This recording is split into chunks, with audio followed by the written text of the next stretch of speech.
I think we can all agree that September was ridiculous for cozy games. I still haven't caught up, and at this point, I'm not sure I even will. So your bank accounts will be glad to know that October isn't quite so heavy for cozy games. So much so, I decided to include some September games that I wasn't able to mention in my last video in this one, just to bulk it up a little bit. Also, friendly warning, you might want to start saving up for February 2023 because that month is looking ridiculous already. And as always, make sure you subscribe to the channel to keep up to date with all things comfy and cozy on the Nintendo Switch. Let's get started. First up, for just under £20, we have Wylde Flowers. This game's technically already out because somehow I didn't mention it for the whole of September. So here we go. Dear Nintendo, please take note of this game. For this game is fully voice acted and voice acted really well as well. In Wylde Flowers, you play as Tara, who decided to move to a rural island to help her gran run the family farm. Yeah, I know, this is the classic farm storyline, but you're also a witch. And I'm fairly sure the story has something to do with cults.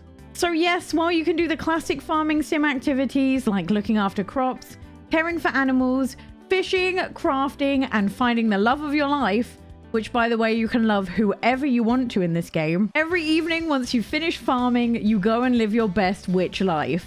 You learn to fly a broomstick, you brew potions, control the weather, and even transform into a cat. This game is literally the best of both worlds, and so many cozy gamers have already said they're loving this game, so it's definitely one to check out. Next, for just over £15, is Spirit and the Mouse.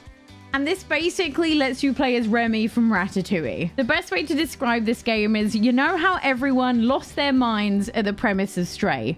They loved the idea of playing as a cat until they realized half the game was just trying to keep the cat alive. This is like the fun parts of Stray, but instead of a cat, you are a mouse. You play as Leela the mouse, who after a thunderstorm meets Lumion, the spirit guardian, and are forced to work together to restore balance back to their town. This is a narrative-focused adventure game that sees you explore the little French village, all from the perspective of a mouse. Not only will you explore the town, you'll also need to solve puzzles using your newly found electric-based powers, and also help the troubled locals by completing quests for them. Honestly, I just love that this is something a little bit different in the cozy gaming sphere, and that it's not a freaking farming sim.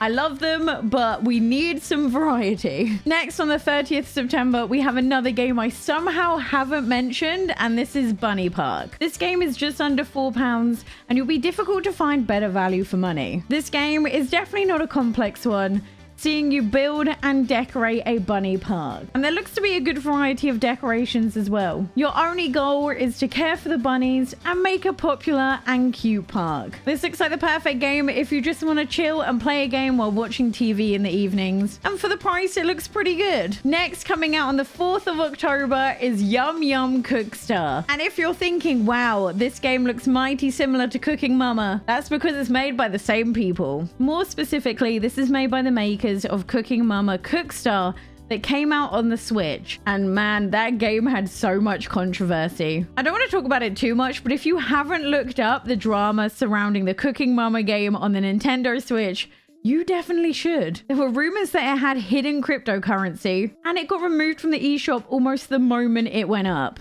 And I'm honestly not even sure if it's back now. Anyways, I used to love the OG Cooking Mama games. Me and my brother would play them endlessly on the Wii. And this looks to be incredibly similar by all but name. You'll also be glad to know from the trailer itself, it looks as though the Nintendo Switch version will be full of motion controls, which I think is great, as barely any games seem to have motion control compatibility at the moment. This has seemingly also elevated the content as well, with 4 difficulty levels, daily challenges, and tournaments. And you can even unlock new kitchen appliances and customizations as you go. And the trailer also stressed a lot that they have vegan food available in this game. But for just under £35, if you're looking for some old Wii spice on the Nintendo Switch, this is a great game to pick. Next up, one of our pricier games on the list is No Man's Sky at just under £40. And despite its rocky release in 2016, it's definitely improved over the years to be somewhat closer to their original vision. And in No Man's Sky, the sky is by no means the limit. You can fly around in space and travel to each and every world you encounter, all in the name of exploration and science. It stresses a lot about how there's no loading screens.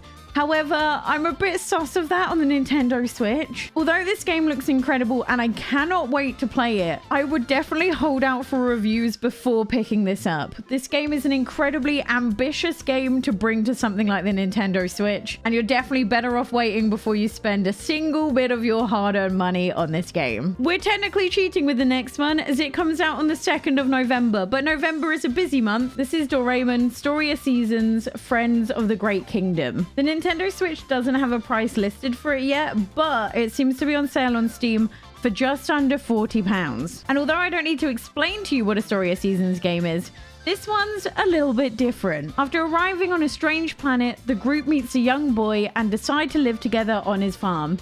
As you do. Together they work to try and make his dream of bringing the farm back to its former glory a reality. Compared to Pioneers of Olive Town, which was the last Story of Seasons game I played, this game looks so much slicker and the graphics look so much better than that game. Compared to Poot, the world just looks so interesting and full of life. I mean, first of all, look at this chonky turnip. And despite the slightly different graphic style, the chonky cows are still here and they are still just as adorable. I hope the controls also have a slight improvement, but the farming just looks so much less clumsy. I think that's the best way to describe Pioneers of Olive Town. Fun, but a little bit clumsy. There's also the addition of gadgets, which let you do cool things like explore the deep sea, which I think is such a cool addition. And you can explore the clouds too. This game also comes with a 2-player mode, which means if you want the most efficient farm, you can rope in a friend or partner to help you do it. I just truly hope that the Story of Seasons franchise just slow down a little bit with how many games they're bringing us a year, and really knock it out of the park with one of them. But I am very excited to play this game, and it does look to be a huge improvement from Pioneers of Olive Town. We're cheating again with the next one because this comes out on the 4th of November, and this is It Takes Two. This is going to be on sale for just under £35 on the Switch, and this game is both very cozy and mentally traumatizing all at the same time. If you've asked anyone who has played this game what they think, they will look at you with sorrow before sighing and saying, yes, it's amazing. And that's something you'll only truly understand once you play this game. I think there's only one game that trumps this in terms of co-op experience, and that's Portal 2.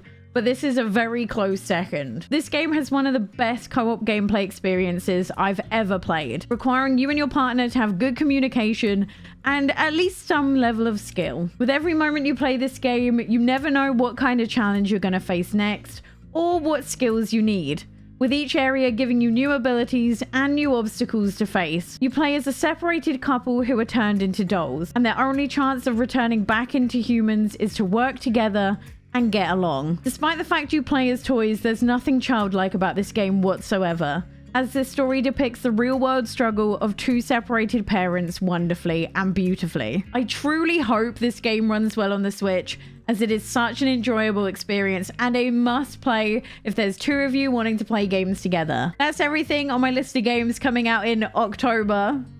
Totally didn't cheat whatsoever. And if you want to see one of my favorite games of the year so far, click this link here. I'll see you next time. Bye.